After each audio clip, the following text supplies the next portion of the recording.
Because you see, after learning a language, if you care enough, part of you becomes the member of the tribe to which the language belongs. And that cultural schizophrenia can be truly excruciating. The true torment is the confusion. For the bigger the circle of the known, the greater the contact with the unknown. In summer 2015, when I was walking by Magus Books, my favorite bookstore in Seattle, at 3 o'clock in the morning, my eyes were immediately caught by the title of a book and the yellow glim behind the window.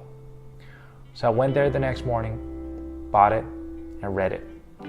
The book is probably not the best collection of essays I've ever read, but the title has since then stayed with me. The Moral Obligation to be Intelligent. What does that have to do with learning languages? Does speaking foreign languages make you more intelligent? It depends. Is the ability to speak another language part of intelligence? Not necessarily.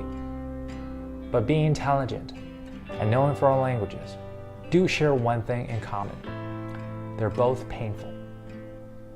And by painful, I don't mean the ennui of tediously long lectures or vocabulary and grammatical studies, or the expense of time for the pursuit of wisdom and knowledge, nor even the loneliness your dedication to the endeavor could bring up on you. The pain, the true torment, is the confusion. For the bigger the circle of the known, the greater the contact with the unknown. And the more firmly unlearned beliefs used to stand, the more helplessly your new identity totters. If you're lucky enough to study Farsi, you may realize that not all the beautiful poetry is written in your mother tongue. The Persian epics written in the Sassanid Empire are as beautiful as poems of the Tang dynasty.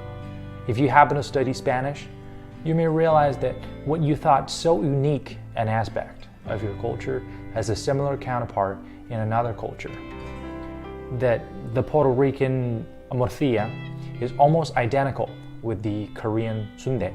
If Russian is your language, you may realize that not all the important battles that changed the course of human history were fought on your native land.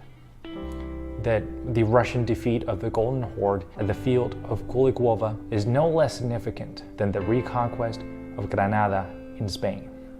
Can't you do this by reading history? One may ask.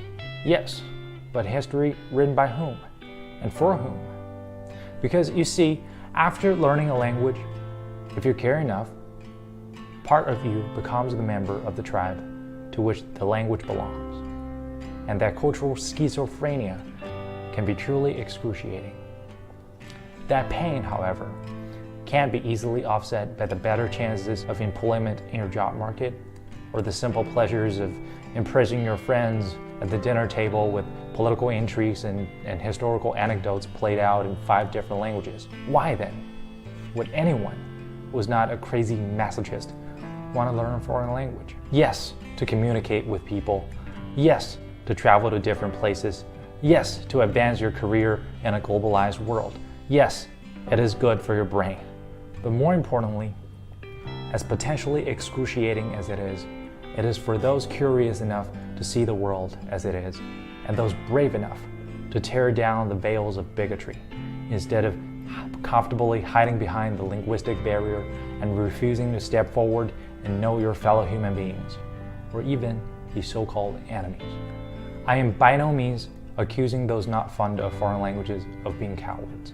If anything, they have to be forever more on their guard of the bigotries, the fatuities, and the language barrier, and constantly seek more reliable sources of information. Indeed, the pursuit of knowledge is almost by definition a sort of masochism, and language learning is no exception. But in such pain, and perhaps only in such pain, can we overcome misunderstandings, bridge cultures and civilizations, and find a world of peace and prosperity. 喜欢这个优质的创作者，就赶快去 follow 他哦！你有发现其他更具爆红潜力的影片吗？赶快投稿给达人秀吧！点击下方观看更多有趣内容。